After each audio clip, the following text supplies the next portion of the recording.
नमस्कार, मैं हूं संजय शर्मा। आप देख रहे हैं 4 PM दिल्ली। दिल्ली लॉबी क्या योगी आदित्यनाथ की जड़ें कमजोर कर देगी? क्या उत्तराखंड के मुख्यमंत्री भ्रष्टाचार के आरोप में घिरने के बाद अब फंसते हुए नजर आ रहे हैं? क्या होगा सोनम वांगचुक का? तमाम बातों के लिए मैं चलता हूं सीधा अभय दुबे जी के पास। 4 PM न्यूज नेटवर्क में बहुत बहुत स्वागत है अभय दुबे जी आपका। भारतीय जनता पार्टी के जिस राज में काले कारनामे सामने ना आ जाएं वो कम है। उत्तराखंड के मामले में पूरे देश को चौंका दिया है। उत्तराखंड में एक हारे हुए विधायक को मुख्यमंत्री बनाने का क्या दुष्परिणाम होता है, ये पूरा देश देख रहा है। और मुख्यमंत्री भी कमाल के धामी। मीडिया बोले ना तो 1,000 करोड़ रुपया मीडिया को बांट दिया कि उत्तराखंड के भ्रष्टाचार की खबरें नहीं दिखानी है। जो पत्रकार वहां बोल रहे हैं उनको पुलिस नोटिस दे देती है, कार्रवाई कर देती है। अंकिता भंडारी हत्याकांड को किस तरह दबाया गया सबने देखा। मुझे देहरादून से एक फोन आया। उन्होंने 4 नाम बताए मुझे: राजीव अग्रवाल, विकास ज्ञानी, दिनेश यादव और विक्रम आहूलावालिया। बताया गया कि ये साहब मुख्यमंत्री जी के बड़े करीबी हैं और जो जो काम कारनामे इनके बताए गए वो मुझे चौंका गए। उन साहब का तो ये कहना था कि पूरा प्रदेश है, ठेका हो, जमीन हो, जायदाद हो, ट्रांसफर हो, पोस्टिंग हो। भ्रष्टाचार की जो जो नई नई कहानियां उत्तराखंड में सामने आ रही है उसमें लोगों का हाथ है। हालांकि मैं इसकी पुष्टि बिल्कुल नहीं करता, क्योंकि एक आदमी ने मुझे बताया, मैंने ट्वीट करके धामी जी की सरकार से पूछा ये कौन लोग हैं 4, क्या ये प्राइवेट आदमी है जो सरकार चला रहे हैं? गलत है तो कोई धामी को बदनाम कर रहा है तो इसकी भी पड़ताल होनी चाहिए, एक स्पष्टीकरण आना चाहिए कि सर इन चारों का धामी से मतलब नहीं है। ये सब भ्रष्टाचार की कहानी चल रही थी उस राज्य में जो गरीब है, जहां पलायन सबसे ज्यादा हो रहा है, जहां बेरोजगारी की समस्या सबसे ज्यादा है। इस बीच में बद्रीनाथ में भी चंदा चोरी का मामला, वहां की चोरी का मामला सामने आ गया जी। और अब तो जो रिपोर्ट आ रही है उसमें ये सामने आ रहा है कि लंबे समय से धामी को पता था कि बद्रीनाथ पे भी खेल हो रहा है। ये क्या भारतीय जनता पार्टी के नेता, भारतीय जनता पार्टी के मुख्यमंत्री इस लेवल पे पहुंच गए हैं कि मंदिर में चंदा चोरी होती रहे, मंदिर में अनियमितताएं होती रहे, इन्हें मतलब नहीं है? उत्तराखंड में जो भ्रष्टाचार की नई नई कहानियां आ रही हैं, अभय जी, ये क्या संकेत देती है? इतना सुंदर राज और अब भ्रष्टाचार की गोद में जाके बैठ गया है। देखिए, उत्तराखंड भारतीय जनता पार्टी की राज्य सरकारों के भ्रष्टाचार के मामले में कोई नया अनोखा नहीं है। भारतीय जनता पार्टी की एक के बाद एक अब राज्य सरकारों को देखते जाइए, भ्रष्टाचार की कहानियाँ आपके सामने आती रहेंगी। मध्य प्रदेश के मुख्यमंत्री मोहन यादव, वो खुद ही भ्रष्टाचार में फँसे हुए हैं। इंडियन एक्सप्रेस उनके भ्रष्टाचार की पोल खोल चुका है और इसके ऊपर सारे देश के अंदर विवाद हो चुका है और भारतीय जनता पार्टी की जितनी भी सफाइयाँ हैं उस सवाल को लेकर पहली नज़र में ही खोखली नज़र आती हैं। भ्रष्ट का कर्नाटक में एक सरकार भारतीय जनता पार्टी केवल भ्रष्टाचार के आरोप में हारी है। देखिए, बहुत कम देश में चुनाव ऐसे हैं, देश में कितना भ्रष्टाचार होता है, लेकिन ये एक दुर्भाग्य की बात है कि भ्रष्टाचार के मुद्दे पे चुनाव नहीं होते। कर्नाटक एक ऐसा प्रांत था, जिसमें भ्रष्टाचार के मुद्दे पे चुनाव हुए और 40% सरकारा का आरोप लगा उनके ऊपर और भारतीय जनता पार्टी चुनाव हार गई। हिमाचल प्रदेश में, जहाँ आजकल कांग्रेस की सरकार है, बहुत अच्छी सरकार कांग्रेस नहीं चला रही, लेकिन भाजपा हारी क्यों थी? भ्रष्टाचार और अक्षमता के कारण हारी थी। आप उत्तराखंड का जिक्र कर रहे हैं, उत्तराखंड का आप पहले भी जिक्र करते रहे हैं और उत्तराखंड की भ्रष्टाचार की कहानियां सब लोगों को पता है। उत्तराखंड बुरी तरीके से एक भ्रष्ट राज्य है। जहां तक बद्रीनाथ में चढ़ावा चोरी का सवाल है, मैं आमतौर पर उत्तराखंड में होने वाले भ्रष्टाचार या मध्य प्रदेश में होने वाले भ्रष्टाचार या कर्नाटक में होने वाले भ्रष्टाचार या उत्तर प्रदेश में होने वाले भ्रष्टाचार से थोड़ा सा उसको अलग करके देखूंगा। जो मंदिरों का सवाल है वो संजय जी खास तरह का सवाल है। इसको भाजपा में दिन रात जो भ्रष्टाचार होता है उसको जोड़ के हम लोगों को उसका अध्ययन नहीं करना चाहिए। है क्या कि राष्ट्रीय स्वयंसेवक संघ का एक प्रोजेक्ट है और वो प्रोजेक्ट ये है कि सारे देश के जितने भी मंदिरों के प्रबंधन हैं, उन प्रबंधनों पर कब्जा किया जाए और वो सारे देश में मंदिर के प्रबंधनों पर कब्जा करने की उसकी एक योजना है। और वो योजना और वो किस तरह से कब्जा क्यों करना चाहते हैं, इसका प्रमाण हम लोगों को अयोध्या में मिल गया है। अयोध्या में रामलला के मंदिर के प्रबंधन के ऊपर एक एक बंदा, एक एक कारकुन राष्ट्रीय स्वयंसेवक संघ का है, उसका नियुक्त किया हुआ है। उन लोगों को कर्नाटक जाकर या नागपुर जाकर या झंडेवालान आकर हर चीज की रिपोर्ट देनी पड़ती है। सारा माल राष्ट्रीय स्वयंसेवक संघ की के गुप्त खजाने में जाता है। इस बात को मैं जाने जाने कब से कह रहा हूं और लोग भी कह रहे हैं और अब इसको प्रमाणित करने के लिए कुछ ज्यादा सबूत इकट्ठे करने की जरूरत नहीं है। साफ तौर पे दिखाई पड़ता है, जितने भी परिस्थितिजन्य साक्ष्य हैं सब। तो संघ चाहता है कि हिंदुस्तान के तमाम मंदिरों के ऊपर, सारे मंदिर बहुत अमीर हैं, सारे मंदिरों में करोड़ों अरबों चढ़ावा आता है, बहुमूल्य बेशकीमती धातुएं, जेवर वगैरह ये सब चढ़ाए जाते हैं। किसी तरीके से अंग्रेज जो व्यवस्था बना गए थे और उसके बाद आजाद भारत की सरकार ने उस व्यवस्था को कमोबेश जारी रखा। उनके अपने ट्रस्ट हैं, वो ट्रस्ट उनको चलाते हैं। राष्ट्रीय स्वयंसेवक संघ इन सब ट्रस्टों को हटाकर उनके खिलाफ बाकायदा कानूनी अभियान भी चला रहे हैं। इनके लोग सब जगह अदालतों में रिटें पड़ी हुई हैं, सब जगह हो रहा है। तो इन सब पे कब्जा करना चाहता है। अब देखिए, राम मंदिर के ट्रस्ट में घोटाला हुआ, इस सवाल पर संघ सिटपटाया हुआ है, भाजपा सिटपटाई हुई है, तमाम हिंदुत्ववादी सिटपटाए हुए हैं, कुछ नहीं बोल रहे हैं। लेकिन बद्रीनाथ में जब घोटाला होगा या दूसरे इसी तरह के मंदिरों में घोटाला होगा तो इसका बहाना बनाकर ये लोग उसके प्रबंधन पर कब्जा करना चाहेंगे। हम लोगों को इनके ऊपर निगाह रखनी चाहिए कि ये उसके प्रबंधन पर कब्जा करना चाहते हैं या नहीं करना चाहते हैं, और किस तरीके से ये पानी में मछली पकड़ने के लिए कांटा लगी हुई, चारा लगी हुई अपनी बंसी डाले हुए हैं। ये जो कारनामा हो रहा है पूरे देश में, देखिए जैसे ही इस देश के सारे मंदिरों का प्रबंधन इनके हाथ में आया, वैसे ही राष्ट्रीय स्वयंसेवक संघ, कोई हिंदू भारत में कौन सा ऐसा अरबपति होगा जो संघ का मुकाबला कर पाए? कोई होगा ही नहीं अरबपति इतना संघ का मुकाबला कर पाए। आप उद्योग धंधा करके इतने नहीं पैसे कमा सकते जितना कुल मिलाकर मंदिरों में श्रद्धालु लोग जो है बड़े पैमाने अब चढ़ाते हैं और उसका पैसा कमाते हैं। जैसा कि इनका हथकंडा होता है, हर जगह ये नकदी चढ़ावे में आए, यही सुनिश्चित करते हैं। बाकी चीजें चढ़ावे में आने पर रोक लगा दी जाती है और फिर जमकर जो है माल लूटा जाता है। सोमनाथ मंदिर का माल कहाँ जा रहा, इसकी जांच की जानी चाहिए। रामलला के मंदिर का माल कहाँ गया, ये सुनिश्चित किया जाना चाहिए, इसकी जांच की जानी चाहिए। और जहां जहां इनके पास मंदिरों के प्रबंधन आएंगे वहां इसी तरीके से होगा। मतलब मेरा टेक इसके ऊपर थोड़ा सा हट गया है, क्योंकि ये मामला जो है इनका हिंदुत्ववादी प्रोजेक्ट एक अलग तरह का प्रोजेक्ट है।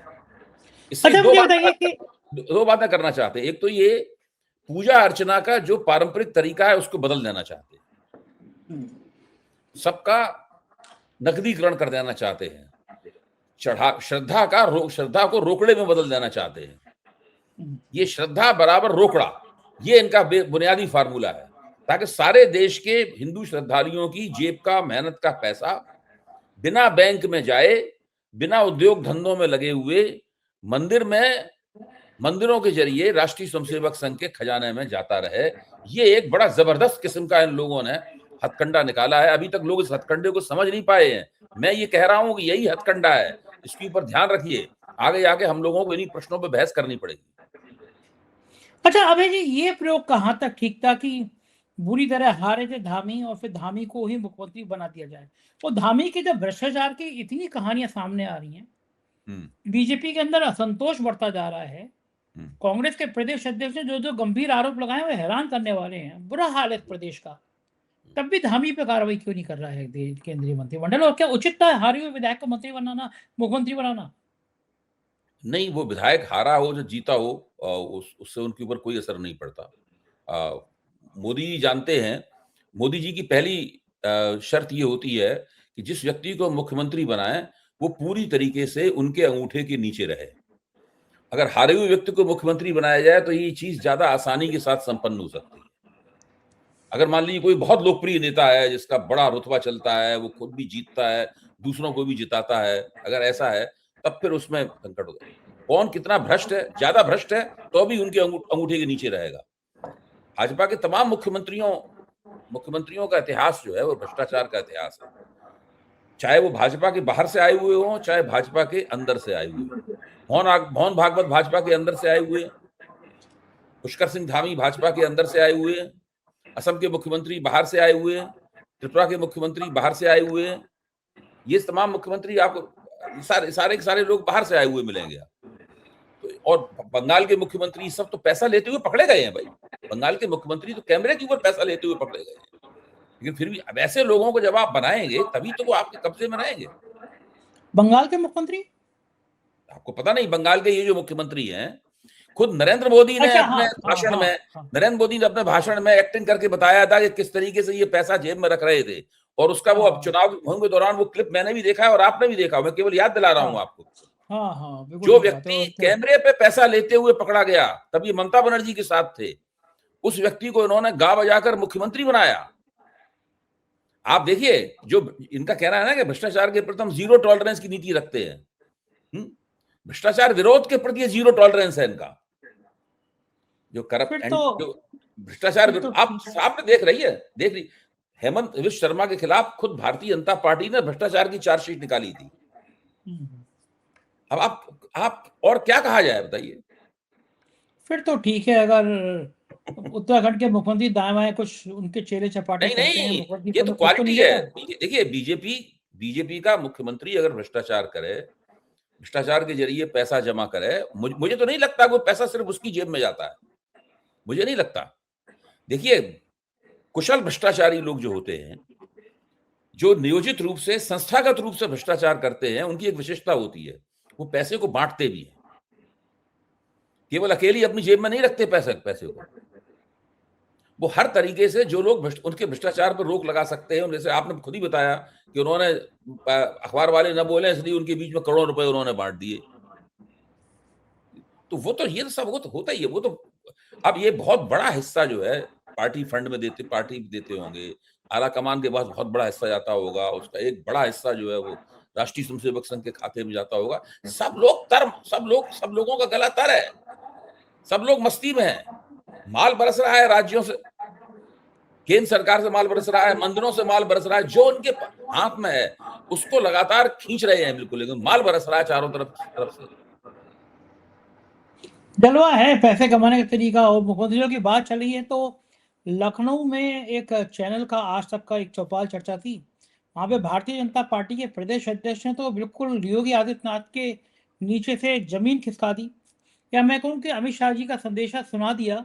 अभी कल कल ही अमित शाह ने तलब किया था योगी आदित्यनाथ को, और रात संदेशा सुना दिया गया। उन्होंने कहा अभी कोई तय नहीं है कि अगला मुख्यमंत्री कौन होगा। पार्टी में हम लोग जीतेंगे, बैठेंगे, विमर्श करेंगे, तब तय होगा अगला मुख्यमंत्री कौन होगा। ये एक तरह का चैनल पे लाइव ऐलान था, और चैनल भी इस बात को बढ़ा रहा है। शायद योगी आदित्यनाथ ने माल नहीं दिया होगा आज तक में इस बार, क्योंकि मैंने कहा था मुहिम चलाओ भाई, सरकार कितना माल देती है। तो शिखर सम्मेलन में ये हुआ, उसका ट्वीट कर रहे हैं आज तक के एंकर कि क्या योगी की कुर्सी पक्की नहीं है अभी। तो यानी कि अगर आज तक के चैनल के लोग ट्वीट कर रहे हैं, आप इतनी हिम्मत की बात है। आप इस बात को समझिए, और मुझे भी समझने की जरूरत है, केवल आपको ही समझने की जरूरत नहीं है, कि जब चुनाव का माहौल शुरू होता है उससे ठीक पहले का समय कुछ और होता है, और चुनाव का माहौल शुरू होने के बाद का समय कुछ और होता है। आप इन दोनों समय, चुनाव से पहले का रेट कुछ और है, और चुनाव का माहौल शुरू हो गया उसके बाद का रेट कुछ और है। जैसे जैसे चुनाव नजदीक आता जाएगा रेट और बढ़ता जाएगा। रेट किस चीज का है ये बताने की जरूरत है। मीडिया का। देखिए, हाँ, सवाल ये है कि मीडिया आपके गुण कैसे गाएगा और आपकी कमियों को कैसे ढांकेगा। इसकी जो फीस है, वो फीस चुनावी वर्ष में कुछ और होती है। जब चुनाव के 7-8-10 महीने रह जाते हैं तब कुछ और होती है, और उससे पहले कुछ और होती है। पहली बात तो ये है। ठीक। दूसरी बात, एक तो इस बात को हम लोगों को देखना पड़ेगा कि वो रेट कौन सा अब बदला है, पता नहीं उस रेट का पालन किया गया कि नहीं किया गया। एक तो बात ये है। दूसरी महत्वपूर्ण बात यह है कि पंकज चौधरी ने जो कहा है उस वो किसी भी तरह से सच्चाई से परे नहीं है। देखिए, योगी आदित्यनाथ के नेतृत्व में चुनाव होंगे। अब इसको जब कहा जाता है नेतृत्व में चुनाव होंगे तो क्या मतलब होता है? क्या नेतृत्व का मतलब ये होता है कि सारे टिकट उनके कहने पर दिए जाएंगे? क्या नेतृत्व का मतलब होता है कि उनको मुख्यमंत्री पद के चेहरे के तौर पर फिर से प्रोजेक्ट किया जाएगा? भाई, नेतृत्व शब्द एक तकनीकी शब्द है, इसके कई मायने हो सकते हैं। अगर कोई व्यक्ति मुख्यमंत्री बना हुआ है और उसको मुख्यमंत्री पद से बिना हटाए हुए चुनाव हो रहे हैं, तो ये शब्द बहुत ही कई अर्थों वाला शब्द बन जाता है। योगी आदित्यनाथ मुख्यमंत्री रहेंगे, अभी तक ऐसे कोई संकेत नहीं आए हैं कि उनको चुनाव से पहले हटाया जाएगा। अभी तो गए थे ना, अमित शाह से मिलके आए हैं, और उसमें बहुत तरह की कयासबाजी हुई है। अब आप सोचिए, वो नेतृत्व में उनके वो मुख्यमंत्री पद पे बैठे रहेंगे, फिर चुनाव होगा तो कौन नहीं कहेगा कि भाई इनके नेतृत्व में चुनाव हो रहा है। इसका ये मतलब मत निकालिए कि अमित शाह उनसे पूछेंगे भाई इस कॉन्स्टिट्यूएंसी में किसको टिकट दे दें, इस कॉन्स्टिट्यूएंसी में किसको टिकट दे दें। ऐसा नहीं होता है। वो मुख्यमंत्री कुर्सी बैठे रहेंगे। हो सकता है कि कुछ टिकट उनके कहने पे दिए जाएं। लोकसभा में तो एक भी टिकट नहीं दिया गया था उनके कहने पे। तभी तो मुख्यमंत्री थे वो उत्तर प्रदेश के। तो कहने के उन्होंने हरवा दिया फिर, इसीलिए मेरे कहने का मतलब ये है कि अब तो वो हरवाना अफोर्ड नहीं कर सकते। अब तो चुनाव जीतने के लिए सारे काम करने पड़ेंगे उन्हें। तब उन्होंने ब्यूरोक्रेसी को आदेश दिया था कि भाई आप निष्पक्ष रहिए, हैं आप अपना अपना जो काम जिम्मेदारी है उतनी पूरी कीजिए, बाकी और कुछ करने की जरूरत नहीं है। ये एक कोडेड ऑर्डर था, ये कोडेड ऑर्डर था। इसका ब्यूरोक्रेसी ने सही मतलब निकाला और भारतीय जनता पार्टी की खुद जांच समिति जो बनी उसने कहा कि सरकार ने हमारी कोई मदद नहीं की, प्रशासन ने हमारी कोई मदद नहीं की। अब तो योगी आदित्यनाथ पूरी कोशिश कर कहेंगे कि भाई प्रशासन हमारी खूब जम के मदद करे, खुल के मदद करे और पूरे चुनाव का पलड़ा हमारे पक्ष में झुका दे, क्योंकि अब तो मुख्यमंत्री बनना उनकी राजनीतिक जीवन के लिए बहुत आवश्यक है। अगर वो मुख्यमंत्री नहीं रहे तो उनकी तमाम महत्वाकांक्षाएं खत्म, खेल खत्म, पैसा हजम। वो फिर गोरखपीठ के महंत बन के लौट जाएंगे। ज्यादा ज्यादा उनकी हैसियत किसी एमएलए या एमपी की हैसियत रह जाएगी। तो अभी स्थिति यह है कि उनको मुख्यमंत्री के तौर पर कुर्सी पे बैठाए रखा जाएगा, लेकिन चुनाव होंगे अमित शाह जी के पूरे नेतृत्व और प्रबंधन के अंदर। उन दोनों के बीच में किस तरह का समझौता होगा, आला कमान और योगी के बीच में, इसमें बहुत सारे किंतु परंतु हैं। योगी जी जिस तरह का समझौता चाहते हैं उस तरह का तो नहीं होगा। उसमें चलेगी आला कमान की पूरी तरीके से। योगी जी को इस तरह का खेल खेलना है जिसमें वो दोनों पालों में खेलते हुए नजर आए। एक बताइए, वो खिलाड़ी के लिए खेल कितना मुश्किल होता है। उसे इस पाले में भी खेलना है और इस पाले में भी खेलना है और एक ही साथ खेलना है, और दोनों पालों की टीमों को ये महसूस होना चाहिए कि उन्हीं का प्लेयर है। लेकिन योगी जी को ये जटिल काम करना है जो उन्होंने राम मंदिर घोटाले में किया। वो आरएसएस के पाले में भी खेलते नजर आए और आला कमान के पाले में भी खेलते नजर आए। जो काम नृपेंद्र मिश्रा ने उनसे कहा वो उन्होंने फौरन किया। नृपेंद्र मिश्रा ने कहा टीम बनाओ, जांच टीम बनाओ, बनाई। नृपेंद्र मिश्रा ने कहा इसकी रिपोर्ट तुरंत भेजो पीएमओ, तुरंत भेज दी। फिर आरएसएस के लिए भी खेला उन्होंने। आरएसएस का जो पूरी थीम लाइन थी उसी पूरी थीम लाइन पे उन्होंने सारे भाषण दिए उन्होंने। तो योगी जी जो है वो बहुत जटिल किस्म का खेल खेल रहे हैं और उनको ये खेल लगातार खेलते जाना है। और इस चीज को नागपुर भी देख रहा है और इस चीज को दिल्ली भी देख रही है कि लखनऊ में क्या हो रहा है। उसके हिसाब से आला कमान और योगी जी के बीच में समझौता होगा और उसके हिसाब से तय होगा कि योगी जी के नेतृत्व में, कोट अनकोट इन्वर्टेड कॉमास में, योगी जी के नेतृत्व में वो नेतृत्व किस किस्म का होगा जिसके तहत चुनाव होने वाले हैं। ये भी बड़ा टिपिकल मामला है कि नेतृत्व देखिए, किस तरह होगा। जब नरेंद्र मोदी गुजरात के मुख्यमंत्री होते थे तो बाकायदा उनके नेतृत्व में चुनाव होता था। सारे टिकट वो बांटते थे, वो तय करते थे कौन चुनाव लड़ेगा कौन नहीं लड़ेगा, किसको हेलीकॉप्टर दिया जाएगा, कोई पैदल जाएगा, कौन साइकिल पे जाएगा, कौन कार पर बैठ के जाएगा। वो सब वो खुद ही तय करते थे पूरा का पूरा। यहाँ योगी जी की ये हैसियत नहीं है, योगी जी की ये हैसियत नहीं है। तो अच्छा, अब क्या लग रहा है आपको, चंदा चोरी मामला खत्म हो गया या बचा है अभी चंदा चोरी? ये मामला तो कभी खत्म नहीं होगा। भले ही बीजेपी अपनी तरफ से कहे कि मामला खत्म हो गया, ये मामला कभी खत्म नहीं होगा। ये मामला, ये चढ़ावा चोरी, चंदा चोरी नहीं, इसको चढ़ावा चोरी कहता हूं क्योंकि चंदा है भी नहीं है। जो चढ़ावा चोरी है, ये मामला लगातार चलता रहेगा और ये लगातार बीजेपी के मतदाताओं के दिमाग में भी चल रहा है मामला। वहां कैसे खत्म करोगे आप? ठीक बात है, मीडिया दिखाना बंद कर देगा, मीडिया दिखाना बंद कर देगा तो वोटर इस पर सोचना बंद कर देगा क्या? सही बात है, सोचेगा तो है ही है, वो कहेगा तो है ही। बिल्कुल बिल्कुल। देखिए, बहुत से पत्रकार गांव में जा रहे हैं, वो लोगों से पूछताछ करते हैं तो वो कहते हैं कि अगर आप थोड़ी देर तक चढ़ावा चोरी के बारे में बात ना करें तो लोग खुद ही करने लगते हैं आप सब उसके बारे में बात। हाँ सही बात है, ऐसी भावनाओं से जुड़ा हुआ है ना। नहीं, कैसे उधर एक और बड़ी घटना हो रही है जो देश को हिला रही है।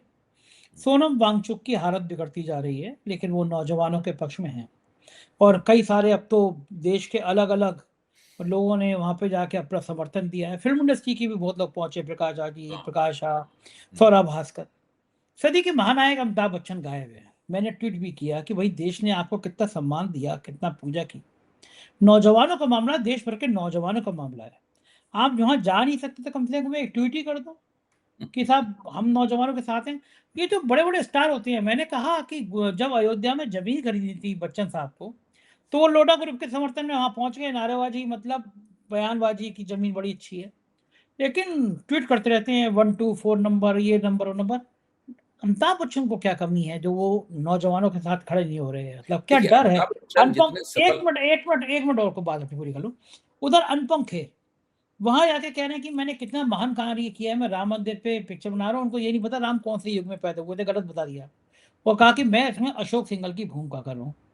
क्या अब इंडस्ट्री के लोग भी इस तरह के हो गए हैं कि हिम्मत नहीं पड़ती उनको कहीं विश्वगुरु नाराज़ ना हो जाएँ?